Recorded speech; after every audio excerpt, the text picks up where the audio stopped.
saya sangat tertarik tentang IKN dan itu bagus, harus kita laksanakan sebagai warisan dari Pak Jokowi. Tapi tadi saya tergelitik, anggaran untuk IKN itu hanya 20% dari APBN dan sisanya dari investor. Sejauh yang kita baca, sampai sekarang belum ada satupun investor yang masuk ke sana. Coba kalau ada sebutkan. Kalau ada sebutkan misalnya 2 atau 1 gitu, investor mana yang sudah masuk ke sana. Yang saya dengar justru ada ratusan ribu hektar tanah sudah dikuasai oleh pengusaha-pengusaha tertentu sekarang ini.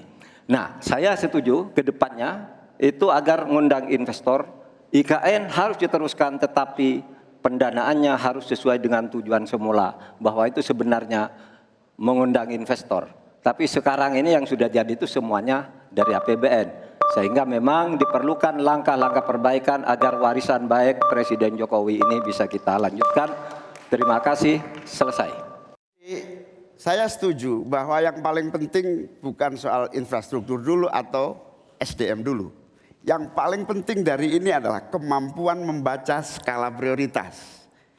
Seluruh proyek-proyek besar yang ambisius, ini IKN sebagai salah satu contoh saja, itu kalau hanya mengandalkan APBN hampir 500 triliun. Padahal 1% saja dari 400 sekian triliun itu untuk bangun jalan seluruh Kalimantan beres. Membangun seluruh kota-kota di Kalimantan beres. Dan yang paling penting infrastruktur yang untuk SDM 3% aja dari seluruh anggaran IKN itu bisa membangun sekolah dengan baik di seluruh Kalimantan. Itu contoh kemampuan mengambil skala prioritas. Oleh karena itu skala prioritas sangat penting. Gus Muhaimin dulu. Saya ingat sekali Gus Muhaimin dulu sempat ikut meresmikan dan potong tumpeng di IKN. Ini gimana? Ini nggak konsisten. Dulu dukung, sekarang nggak dukung karena menjadi wakilnya Pak Anies yang mengusung tema perubahan. Sekali lagi Gus, mohon maaf, IKN ini bukan hanya membangun bangunan pemerintah, tapi juga sebagai simbol pemerataan pembangunan di Indonesia, sebagai simbol transformasi pembangunan di Indonesia. Dan untuk menanggapi Prof. Mahfud, Prof, mungkin nanti setelah pulang dari debat bisa di Google, sudah banyak yang masuk. Mayapada, Agung Sedayu. Dan nanti akan tambah lagi mungkin setelah Pilpres. Karena mereka pasti akan wait and see melihat stabilitas politik di Indonesia. Terima kasih Prof. Gus. Kalau ditanya debat cawapres kan siapa lebih unggul gitu tanda tanya ya. Kalau ditanya ke narasumber kita ya pasti masing-masing paslonnya lah ya. Masing-masing paslonnya tapi konkret nggak ya, penjelasan mereka ini? Akan begitu. Betul. Kita akan langsung memperkenalkan narasumber pagi hari ini. Sudah ada Mbak Putri Komarudin, juru bicara TKN Prabowo Gibran. Selamat pagi, assalamualaikum Mbak Putri. Pagi, waalaikumsalam. Kemudian juga sudah ada Pak Thomas Lembong, co-kapten Timnas Anies Muhaimin. Selamat pagi, Pak Thomas. Mbak Rati. Dan juga sudah ada Pak Haryadi Sukamdhani, anggota Dewan Pakar TPN Ganjar Mahfud. Selamat pagi, Pak Haryadi. Selamat pagi. Senang sekali apa kabar pagi hari ini hadir orang-orang yang memang intens di bidangnya terkait dengan debat yang jangan-jangan orang-orang ini yang juga membisiki sebelumnya ya, sebelum itu ya. Pengen tahu dapur ya. Karena kan ini kan membahas juga mengenai ekonomi dan mereka juga di bidangnya pastinya ya. Oke. Saya mau ke Mbak Putri dulu deh karena di samping saya. Kan kalau melihat kemarin Mas Gibran juga sudah on fire menyampaikan visi misi, gagasan dan lain sebagainya gitu. Ada pertanyaan juga mengenai IKN. Dari Mas Gibran sudah jelas untuk keberlanjutan IKN. Tapi kalau melihat kemarin pernyataan ini langsung saja mengkritisi dua paslonnya kemarin. Caimin sempat mengatakan 40 kota dijadikan seperti kota Jakarta. Kemudian juga realistis nggak sih apa yang kemarin disampaikan kedua rival Mas Gibran kemarin ini? Ya. Yang pertama, termasuk IKN Mbak Putri. Oke, yang pertama soal 40 kotanya Caimin itu sebenarnya itu juga sudah ada dalam rancangan di dalam pemerintahannya Bapak Presiden Jokowi. Jadi sejak tahun 2018 Bappenas bersama dengan Kementerian PUPR itu membuat yang namanya master plan untuk pengembangan kota prioritas, di mana di situ juga termasuk di dalamnya kota-kota di Pulau Jawa dan juga di luar Pulau Jawa, ada Samarinda di situ, ada Banjarmasin, bahkan ada Depok juga, ada Medan. Dan kalau misalnya kemarin Pak Muhaimin menyampaikan terkait dengan 40 kota itu ya sebenarnya itu melanjutkan apa yang sudah dilakukan oleh Bapak Presiden Jokowi. Kan master plan-nya sekarang sedang disusun, dirancang, dan ini juga termasuk dalam hal ini perbaikan terkait dengan transportasi dan bagaimana bisa membuat perumahan di situ lebih inklusif, karena kita juga dihadapi dengan permasalahan perumahan kan, backlog perumahan kita masih sangat besar, permasalahan sanitasi yang kemarin sempat disampaikan. Jadi justru kita sangat senang karena ternyata Paslon 01 ini juga mendukung apa yang sudah perubahan rasa keberlanjutan landasannya oleh Bapak Presiden Jokowi dan nanti akan dilanjutkan kalau misalnya beliau ini memenangkan kontestasi Pilpres. Penekanannya mungkin begini, ini sense gitu loh mungkin ya. Sebetulnya sih Pak Thomas ya, saya cuma berpikir juga apa mungkin sense-nya yang salah oleh Gibran. Artinya begini, mungkin oleh pemerintah saat ini begitu. Kenapa harus memaksakan IKN? Kalau misalnya tadi kan di rancangan itu sudah ada. Sudah ada 40 kota yang seperti gitu Jakarta, selevel Jakarta. Ya. Sebenarnya kan kalau misalnya IKN ini kita bisa melihat dari Bapak Presiden Jokowi dan juga nanti Pak Prabowo dan juga Mas Gibran untuk melanjutkannya, ini adalah salah satu simbol bagaimana kita bisa memeratakan pembangunan kita yang sampai sekarang masih Jawa sentris. Kalau kita lihat investasi selama masanya Pak Jokowi ini, 53% itu sudah di Pulau Jawa dan itu berkat dorongan beliau dengan memberikan landasan berupa undang-undang IKN yang kemarin kita sudah tetapkan bersama dengan DPR dan juga pemerintah. Jadi kan sebenarnya pembangunan IKN ini kan juga sudah kita bisa lihat progresnya sendiri. Badan Otorita IKN kemarin per Desember ini sudah menyampaikan kita sudah punya 41 triliun investasi yang masuk. Jadi memang ketika kemarin Mas Gibran menyampaikan hanya 20% dari APBN yang dipakai, itu memang benar.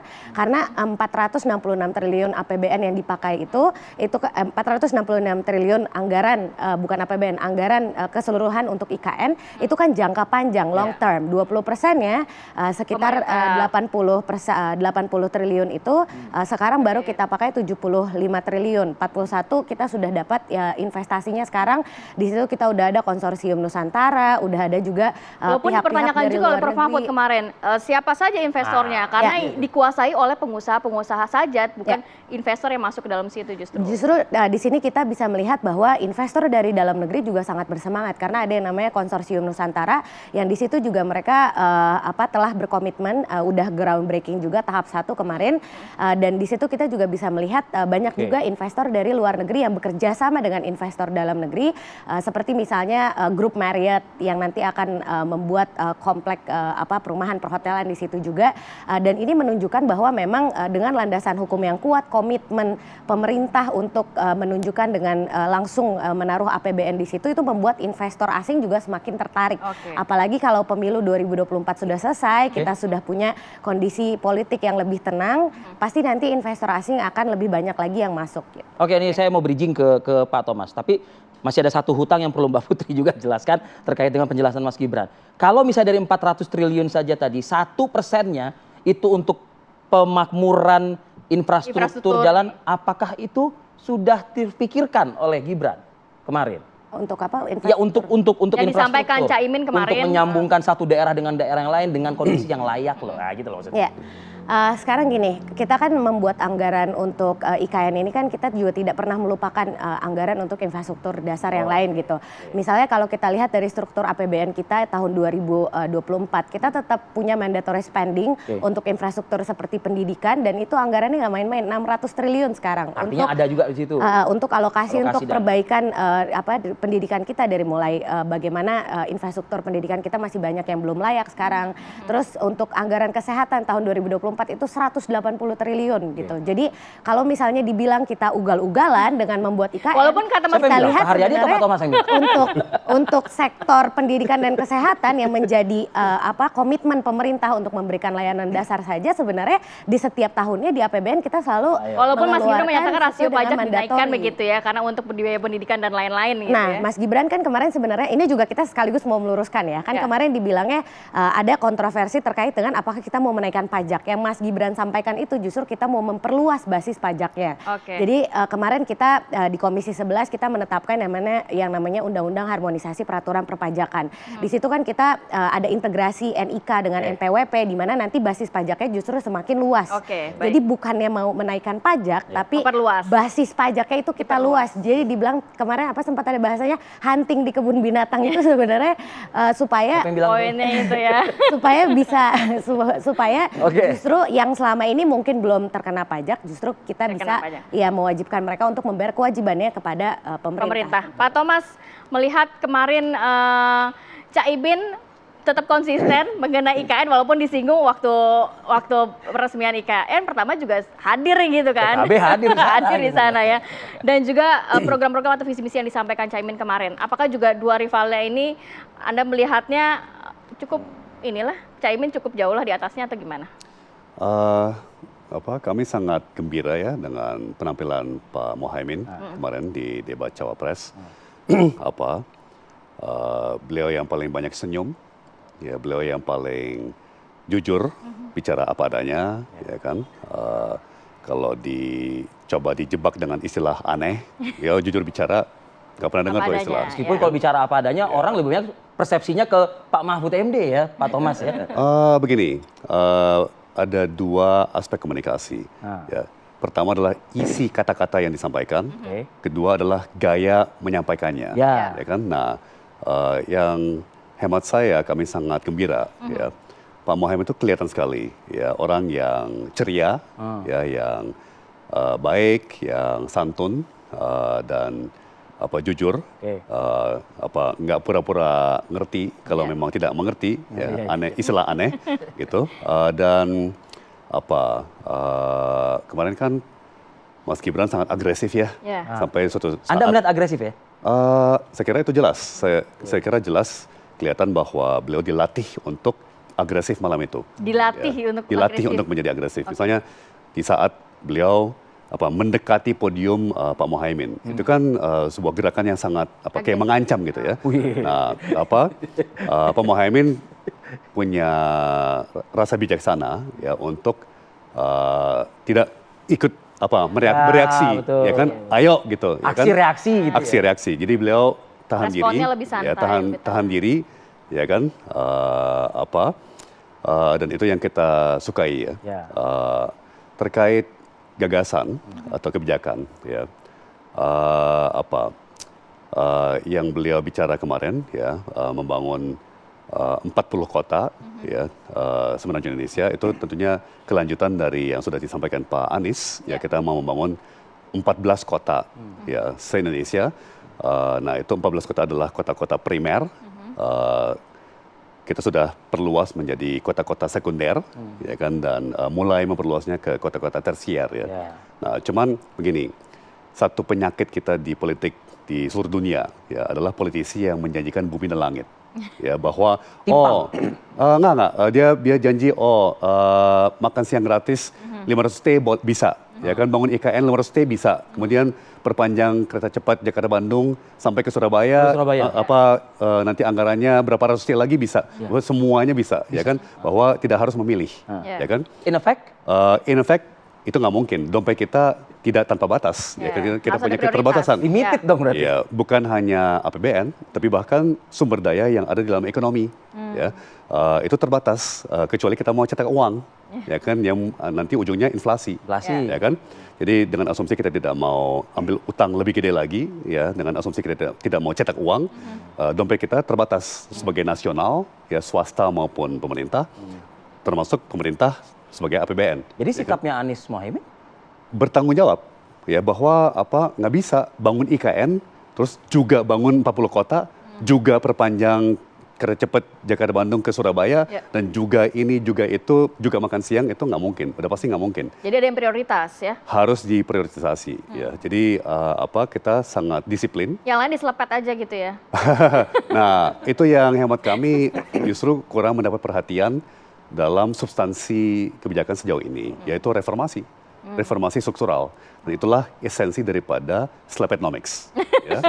Ya, kita harus slepet, ya, yang harusnya slepet, ya, bukan Slepet. slepet. Slepet ya. Slepet. kartel-kartel, oligopoli, Ya. bahkan ada duopoli.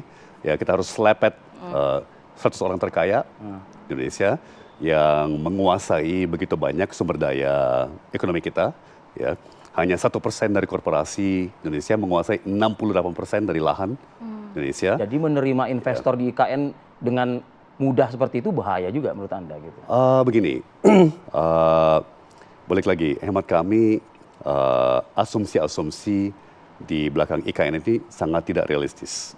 Ya, sekali lagi saya tantang kalau memang benar investor-investor seperti yang disebut Mas Gibran kemarin, Agus Dayu, Mayapada, mana angkanya? Mana angkanya? Jangan hanya sebut namanya. Mereknya, brandnya. Brandnya, tapi angkanya satu persatu ya. Jadi jangan angka-angka agregat. Jadi realistis aja. Gitu. 40T nama-nama. Oke, saya mau tahu per nama Mayapada berapa, Agus Dayu berapa, ya kan misalnya Marriott berapa? Kenapa saat ini memang tidak dipublish atau sebenarnya? Memang tidak ada, ya kan yang dipublish hanya nama-nama Memang dengan angka bukannya agregat. Tidak dipublish tapi memang tidak ada gitu ya. Saya tantang saja, silakan dipublish. Setahu saya Marriott itu bukan investor, Marriott itu adalah operator, pengelola, ya kan, bukan investor. Dia nggak akan taruh uang sendiri, dia akan Dicatat, Mbak Putri. dikontrak Dicatat dulu untuk nih. mengelola, ya kan, untuk sewa mereknya, brandnya, Yeah. ya kan, dan melisensi teknologi dan tata kelola atau manajemennya, tapi itu bukan investor. Ya. Oke, baik. Pak Haryadi, catatan Anda? Catatan saya. Jadi Setuju dengan Pak Lembong, setuju dengan Mbak Putri, atau punya Kan kemarin Pak Mahfud sempat mempertanyakan kan siapa investornya secara real gitu ya. Iya. Kalau memang belum ada terus kemudian kan keberlanjutan IKN juga di tangan Jadi begini. legacy Pak Jokowi Iya. juga dilanjutkan loh? Jadi Iya. begini, Jadi seperti kalau apa posisinya, maaf ya suara saya agak hilang. Iya, Jadi posisinya Ganjar Mahfud itu adalah memperbaiki memperbaiki. dari ada yang Saat ini di sudah saat jalan. Tidak antitesis seperti Pak Lembong, tapi kita adalah memperbaiki memperbaiki. dari apa yang kurang menjadi lebih baik. Nah, salah satunya adalah masalah IKN. IKN itu sudah ada di rancangan pembangunan jangka panjang. Ya. Ya. Sudah disetujui semuanya, sudah harus jalan. Tidak mungkin kita menyetop, kita harus tetap jalan. Nah, poinnya adalah apakah itu menjadi realistis atau tidak Tidak, ya. dari APBN.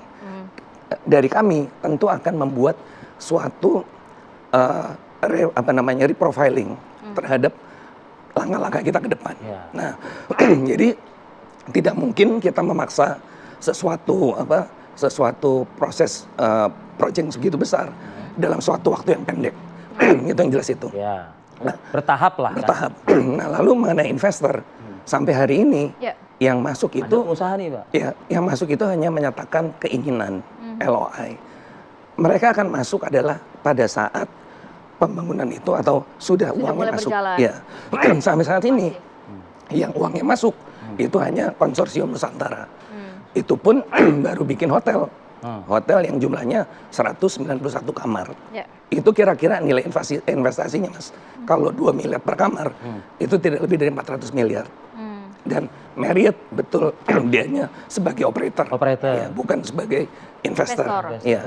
Jadi ini juga menjadi masalah juga karena membangun suatu ibu kota perlu waktu yang panjang. Ya. Kalau kita di Jakarta tahu ada Pondok Indah. Ya. Pondok Indah itu sampai hari ini saya ingat saya sudah 43 tahun. Ya. Belum jadi-jadi juga. Ya. Artinya masih ada tanah yang kosong dan sebagainya. Jadi posisinya Ganjar Mahfud adalah membuat rencana jangka panjang itu menjadi realistis. Gitu. Oke. Artinya tadi kalau Pak Thomas mengatakan menyebutkan ada buat makan siang, ada buat Kereta cepat.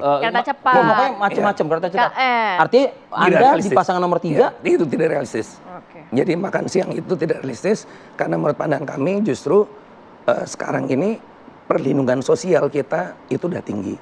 100 juta orang penduduk kita itu masih menerima subsidi. Apakah bangsa kita ini akan dilenakan menjadi bangsa yang tidak produktif dengan program-program termasuk makan siang gratis gitu, atau kita membuat bangsa ini menjadi produktif? Artinya apa? Kalau dia produktif, perlindungan sosialnya juga akan mengecil dan anggaran itu bisa dipakai untuk pembangunan. Nah, ini jadi perbedaannya ada di situ. Tadi makanya saya bilang bahwa kita ini adalah untuk memperbaiki konsep-konsep yang apa yang kita Idealisasi. Saat ini sudah realistis, ada, ya, berjalan. menjadi bangsa ini menjadi produktif. Oke. Mbak Putri, catatan sudah lengkap ya Mbak ya? Kita jawab usai jeda. Kami kembali saat lagi, tetaplah bersama kami.